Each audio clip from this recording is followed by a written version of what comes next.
بينا. انا اهم حاجه ده بقول لك يلا بينا. يلا بينا.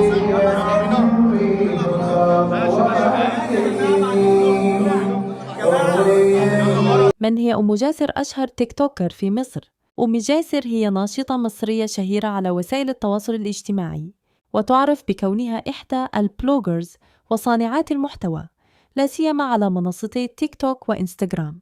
وتعرف أم جاسر في الغالب بلوجر وتيك توكر مصرية اشتهرت بمحتواها الكوميدي وتقليدها لشخصيات مثل عبلة كامل، وهي أم ل3 أبناء، جاسر وملك وسما. وتزوجت وهي في سن مبكرة، وأثارت الجدل مؤخرا بزواجها الثاني، كما اشتهرت بفقدان وزن كبير، واسمها الحقيقي قد يكون نانسي بعد أن غيرت اسمها خوفا من الإجراءات القانونية.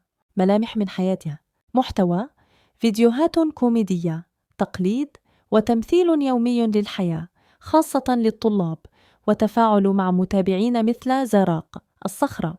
وزن: فقدت وزناً كبيراً حوالي 700 كيلو في فترة قصيرة، مما لفت الأنظار لها. كما ذكر موقع تيك توك، غيرت اسمها على تيك توك إلى نانسي بعد حملات القبض على البلوجرز، مما أثار تساؤلات. العائلة: لديها 3 أبناء هم جاسر وملك وسما، وتزوجت في سن 19، واحتفلت مؤخراً بزفافها الثاني، وهو ما أثار ضجة كبيرة.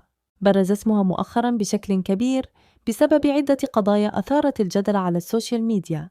حفل زفافها الثاني: تصدرت أم جاسر العناوين بعد احتفالها بزواجها الثاني مؤخراً، حيث انتشرت مقاطع فيديو لابنها وهو يوصلها إلى قاعة الزفاف، مما أثار ردود فعل متباينة بين المتابعين حول طبيعة زواجها من شاب أصغر منها على ما يبدو.